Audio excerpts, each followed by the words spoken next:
अस्सलामु अलैकुम वरहमतुल्लाहि वबरकातुहू।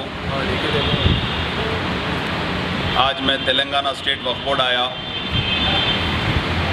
जैसा कि आप तमाम को मालूम है कि एक मुसलमान की मैयत को मसान गट्टी में दफनाया गया। अल्लाह खैर करे ऐसे मामलों से। और तमाम शहर के लोग वक्फ बोर्ड चेयरमैन मोहम्मद सलीम साहब के ऊपर काफ़ी कुछ बोल रहे हैं। मैं अपनी नज़रिए से आप तमाम को एक बात बताता हूँ कि साबिक़ा में कांग्रेस के दौरे इक़्तिदार में खुसरो पाशा साहब चेयरमैन थे तो 5 एकड़ ज़मीन वक्फ बोर्ड की कोकटपल्ली फ़ेज़ 4 में दिए थे, जो सिर्फ़ और सिर्फ लावारिस लाशों के लिए था और जिसके पास इस्तेदाद नहीं है, जो कफन दफन का इंतज़ाम नहीं कर सकते, उन तमाम लोगों के लिए था। आज मैं आके बोर्ड में CEO साहब से और तमाम स्टाफ से ये बात पूछा तो उतना इल्म नहीं था। हाँ है बोल के बाद में इंक्वायरी करके मालूम करें, हम इसका फ़ायदा नहीं उठा रहे। दूसरी चीज़, सैयद सलीम साहब मैं 2 दिन पहले एक गैर मुस्लिम नागेश मेरे को कॉल करे थे और एक मुसलमान ताजुद्दीन की डेड बॉडी के बारे में बोले थे जो TB हॉस्पिटल में थी। मैं फ़ौरन गया, ताजुद्दीन की डेड बॉडी लाया नागेश के साथ जाके और टिक्की मस्जिद में उसका गुस्ल वगैरह दिया। मोहम्मद सलीम साहब को फ़ोन करा। मोहम्मद सलीम साहब इमीडिएटली टिक्की मस्जिद के ख़बरस्तान को ही मुतवल्ली को किसी से फ़ोन करवाए। इमीडिएट वहाँ पे ख़बर मिल गई, सिर्फ खोदने के और पत्थर के पैसे देना पड़ा। तो ये इनकी गैबाना खिदमत थी। ना इन्हों मेरी पार्टी से ताल्लुक़ रखते, ना इनसे कोई मेरा ज़ाती वो है, ये इनकी खिदमत थी। दूसरी चीज़, तेलंगाना स्टेट वक्फ बोर्ड एक मोहम्मद सलीम से नहीं चलता। इसीलिए नहीं चलता क्योंकि वक्फ बोर्ड तेलंगाना में सिर्फ 90 एम्प्लॉइज़ है, जिसमें कई बीमार रहते, कई एब्सेंट रहते। 90 एम्प्लॉइज़ में वक्फ बोर्ड कैसा चलेगा? और तीसरी चीज़, हम तमाम आपकी मेरी उलमाए दीन मशाकीन एक मसाजिद के सदर इमाम लीडरान तमाम लोगों की ज़िम्मेदारी है कि वक्फ बोर्ड को सुधारे। कैसा सुधारे? मुतवली का काम ये होता है कि वो ख़बरस्तान का निगरानकार होता है, मोटे मोटे अल्फाज में वॉचमैन होता है।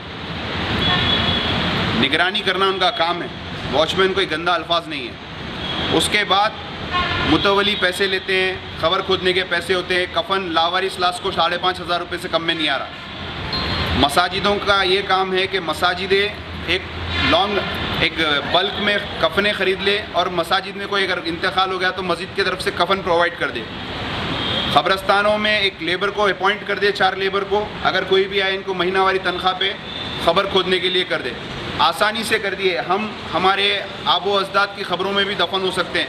ख़बर के बाजू ख़बर, ख़बर के बाजू ख़बर, ख़बर के बाजू ख़बर, ख़बरस्ताना भी भर जा रहे हैं। तो हम हर चीज़ पे हमको सोचना है। सबसे पहली चीज़, वक्फ बोर्ड को जुडिशल पावर नहीं है।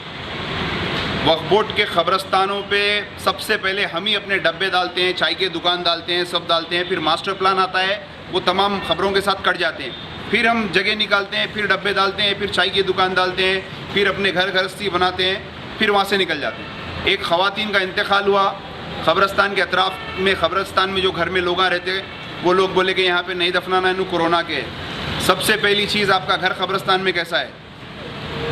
आपका घर ख़बरस्तान में कैसा है? हक़ाक़ अगर हम बात करेंगे तो सबको चुभेंगी। और हमारे बैरिस्टर असदुद्दीन ओवैसी साहब, हमारे के चंद्रशेखर राव साहब, हमारे उलमाए दीन मशाकीन, हमारी कांग्रेस पार्टी के तमाम सीनियर, ये सब बैठ के इस पर सीरियस अगर काम करेंगे तो कुछ होगा। वक्फ बोर्ड कई जने आते, कई जने जाते, हर कोई तलखीद कर रहा। पॉइंट पे आओ, तलखीद करने की बात नहीं है। खुसरो पाशा की जानिब से जो 5 एकड़ ज़मीन दी गई थी वक्फ बोर्ड की लावारिस लाशों के लिए, ये आपकी मेरी जिम्मेदारी नहीं थी, ये वक्फ बोर्ड के स्टाफ की जिम्मेदारी है कि आवाम में अवेयरनेस लाए। जो लोग लावारिस लाशों की तदफीन करते, उनको बोले कि भाई आप लावारिस लाश है, हम आपको फ़ोन करो, हम वहाँ पे आपको जगह देते। अभी मैं एक मशवरा दिया हूँ हमारे सलीम साहब को कि एक टेलीफोन सेल बनाइए। अगर कोई आपको वक्फ बोर्ड में कॉल करते हैं कि भाई यहाँ पे मुतवल्ली नहीं दे रहा है ख़बर, यहाँ पे हमारे ये मोहल्ले में इंतकाल हो गया है, तो इमीडिएटली आपका सेल सुबह 6 बजे से रात के 10 बजे तक काम करना। 3 शिफ्ट दो, आप 4 शिफ्ट दो, इमीडिएटली वो मुतवल्ली को कॉल करके वहाँ की जगह दिलाना। अगर मुतवलियों को आमदनी नहीं है तो वक्फ बोर्ड से तनख्वाह ले ले। ख़बरस्तान में, हर ख़बरस्तान में बोर्ड लगना चाहिए ख़बरस्तान फ्री, क्योंकि ख़बरस्तान वक्फ प्रॉपर्टी होती है, किसी की ज़ाती मिल्कियत नहीं होती। और ख़बरस्तानी हमारा घर है, हमारा पैलेस ख़बरस्तानी छे। हम अगर जाके लेटेंगे तो अपनी पैलेस छोड़ के जाके भी हम खबर में ही लेटना है। वही हमारे को मट्टी दलना है जो एक हमारे ऑटो वाले भाई को दलती, जो हमारे एक बंडी वाले भाई को दलती, वही मट्टी हमारे को दलना है, उनके बाजू की दफनाना है।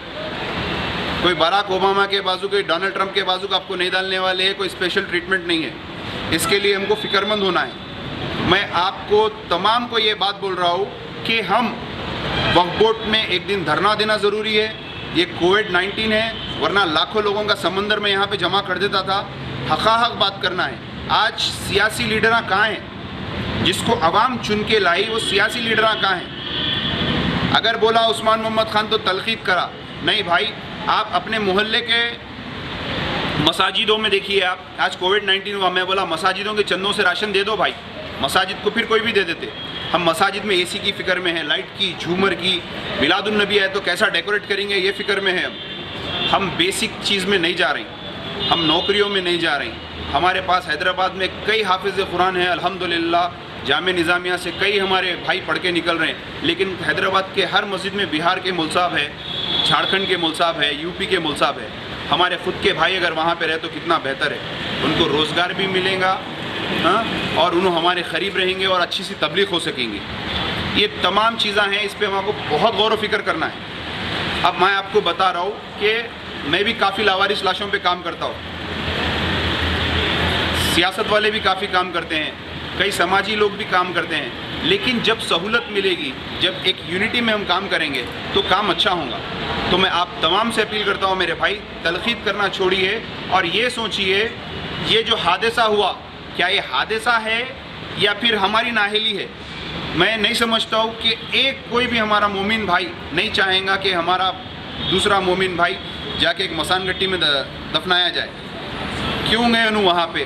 क्यों उन्होंने आजुक बाजुक मशवरा नहीं करे? और वो तमाम मुतवली जो इनको खबर नहीं दिए, उनको भी यही काम करना है। जो रेपिस्ट को सज़ा देते हैं, इनको भी वैसी देना है। उनके बाप की, ये मुतवलियों तुम सुन लो, तुम्हारे बाप का कब्रस्तान नहीं है, तुम एक केयर टेकर और वॉचमैन है जो वक्फ बोर्ड से अपॉइंट करे हुए, कभी भी तुम्हारा उखाड़ के फेंक सकते हैं, समझे ना? और किसी को कब्रस्तानों के लिए लाखों रुपए देने की ज़रूरत नहीं है। पहले वक्फ बोर्ड आई है, एक लेटर लीजिए वक्फ बोर्ड से, इमीडिएट अगर एक्शन नहीं हुआ मेरे को कॉल करिए, मेरे से बात करिए, मैं आके यहाँ पे कराता हूँ। लिहाजा अवेयरनेस के लिए ये मैसेज बना रहा हूँ और अवाम उन्नास से अपील करता हूँ कि ऐसे रोमर्स मत फैलाइए। और एक आदमी को बदनाम करने से कुछ नहीं होता। आप भी घर से निकलिए, आप भी घर से निकलिए, हमको काम करना है। सब पार्टियां मिलके, सब पार्टी, आज जितने पार्टी टीआरएस में मुसलमान है, कांग्रेस में मुसलमान है, मजलिस में, बीजेपी में, जिसमें भी है, सब उभर के बाहर आइए। अगर हम आएंगे तो ये वक्फ बोर्ड को जुडिशल पावर मिलेगा और हमारा सिस्टम सही होगा। अगर हम वाक़ई उम्मत के लिए काम करना है तो एक होकर काम करना है, अपने सियासी इख्तलाफात दूसरी जगह पे। और अल्हम्दुलिल्लाह मैं आज बहाल करके आया हूँ 5 एकड़ लावारिस लाश का कब्रस्तान, वक्फ बोर्ड में उसका बोर्ड लगाना बोल के आया। दूसरी चीज़, मैं एक कॉल सेंटर बनाने के लिए यहाँ पे एप्लीकेशन दिया। तीसरी चीज़, एक मुतवली एक्सट्रॉशन पैसे ले रहे थे, एक मुतवली रिश्वत ले रहे थे, उनका वीडियो भी यहाँ पे दे के आया और उनके ऊपर सैयद मोहम्मद सलीम साहब इमीडिएटली नोटिस भेज के उनको सस्पेंड करने का वादा करें। ये हमारा काम है। हम कोई मुतवली से डरने की ज़रूरत नहीं है, किसी से डरने की ज़रूरत नहीं है। और हमारे मसाजिदों के इख्तलाफात को ख़त्म करना है, एक यूनिटी में ला के हमको काम करना है। शुक्रिया, अस्सलाम वालेकुम।